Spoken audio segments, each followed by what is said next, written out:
Hello everyone and welcome back to AmmoMart.com, where you can find real firepower online.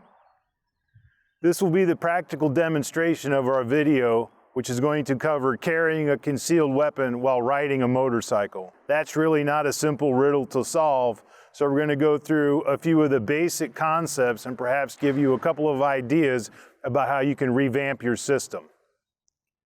As you can tell, this is typical riding gear for this time of year in Northwest Ohio, which is boots, jeans, jacket.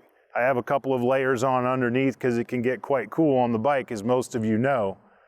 That can help and also hurt your everyday carry system, which we're going to cover in the next few minutes. I actually have a couple of weapons on me right now. Hopefully they're not too conspicuous. If you can't tell, I'm wearing my normal sidearm, normal cruising around everyday carry when I'm not on the bike. And I'll hop back on and hopefully show you some of the ways that you can actually start to reveal the fact that you are armed. I'm also currently wearing a belly band underneath a couple of layers, which is a system I'm really a big fan of. At the end of the demonstration, we'll talk about shoulder holsters and how they work in some applications, but not in others. So I'm going to hop back on right now. Hopefully we can zoom in on what some of the issues are with sort of outside of the waistband carry and on your hip.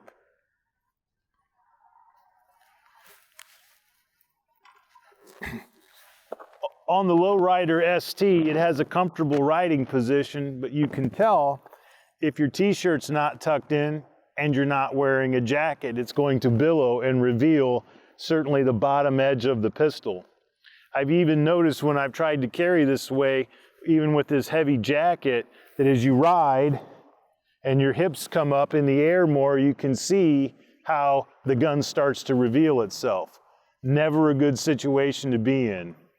I'm a big fan of never advertising the fact that you have a concealed weapon, as we've talked about before, and this is a good way to show everybody that you actually are armed. So I'm going to hop back off real quick so everybody can get a good look at what it is that I'm saying.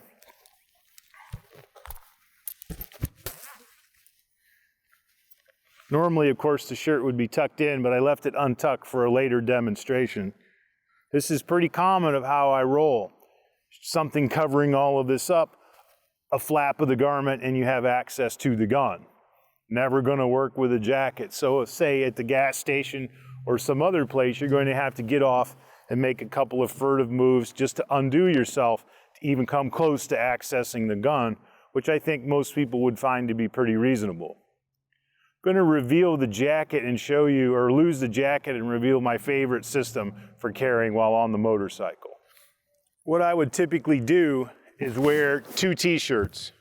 I find it to be more comfortable while using a belly band, less rubbing and chafing, and it actually makes accessing the gun a lot smoother.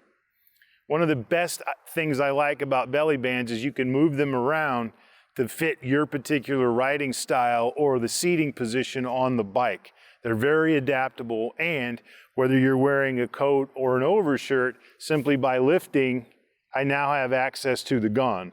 I'm keeping it in front of me so it's easy to see, but to be more conspicuous or concealed, I can move this around to any place I want and also gain comfortability. You can tell one lift, and there it is. Two shirts is also nice while on the bike because it gives you added insulation. When you want to shed your outer garment, off you go, and everything should be fine. We talked earlier about some of the advantages of belly bands, and I'd like now to talk about some of the disadvantages. Based on your build and where you carry the band, you can tell it's pretty obvious to see something's going on here. So you might, using the belly band, have to shift things around, requiring you to practice that draw more. Some people would find that not ideal to try and master two different draw strokes sort of efficiently. I would agree with that. However, carrying on a motorcycle is never going to be a clean, easy answer. And the way to do it successfully is simply adaptability. You just must change certain things, even the size of gun. This was not the size of gun I would typically carry ever, except while on the motorcycle. Now, Before we go any further, we're going to cut the film and I'm going to get back dressed with the shoulder holster and show how that might work. As we talked earlier in the video, shoulder holsters could be an option for a motorcycle rider. However, I must tell you, I used to be, years ago, a big shoulder holster person, and I'm not anymore. One, I don't find them to be very comfortable over a long period of time. They're not comfortable at all on the bike, at least to me, and they're impossibly complicated to figure out how you're actually going to access the gun smoothly if you had to use it to begin with. For instance, here's the problem. Let's just assume I'm stopped somewhere, and sounds simple. All I have to do is get this guy out of my way. Now I think we've already discovered the problem. How do you get it far enough out of the way to access the gun? Now, I know this is an up and down shoulder holster. Some of them are under here. This would, in theory, make more sense, except when you do that, it's also a cumbersome grab because you have to typically undo the strap, pull the gun out, and do what you need to do. They're slow and they're uncomfortable. Another problem with it is, on the right temperature day, and this is the perfect day to illustrate this, I need the jacket while on the bike and absolutely don't need the jacket while off the bike. Now what? I would have to, one, find another shirt potentially. You can tell, not a lot of luggage on the lowrider. So it's another thing you have to plan for, which means you have to probably wear a pack. Also something I'm not a fan of for comfortability. Let's talk a little bit about that. Don't carry loaded guns in your backpack. Unbelievably bad idea on a motorcycle, even in the right holster. I'm not a fan of it. I know off-body carry has its advantages. I don't think there's too many on a motorcycle. Now, let's talk one more time about luggage. That, of course, is just something to throw perhaps a drink, your papers for registration, etc. Do not rely on any type, even hard bags, on your motorcycle to secure your gun. Two problems with it. If you're carrying the gun on your person and you have to leave it in the hard bags, they're very, very easy to break into, despite what the dealer or the actual manufacturer of the hard bags say. Very simple to get into. And you have to expose the idea that you're carrying a gun to put it in the bags to begin with. You need to try and develop a system where the gun stays on your person unnoticed.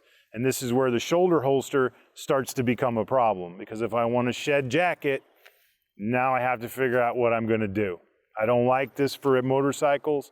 If there are people out there that have found an effective way to do it, please let me know. I would love to pass it on to the rest of our viewers. One other thing about equipment-wise are your choice of gloves. Most motorcycle gloves are rather large. They typically have some padding, and they're abrasive proof. That's great, that's awesome during a crash. It also means that your chances of efficiently and effectively grabbing your gun are going down dramatically. I've personally found that these Air Force flight gloves are absolutely ideal. They provide warmth on the bike and enough manual dexterity to work snaps, undo the gun from the holster, and actually effectively manipulate the trigger. I'll try to send you a link where you can find these affordably if you're interested. I absolutely love these guys.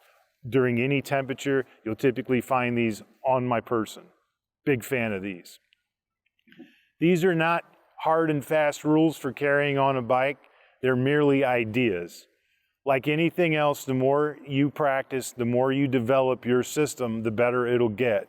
One system is not better than the other. What makes it better are the systems you know and you can trust secure your weapon while on the motorcycle, even in, Lord forbid, periods of a crash.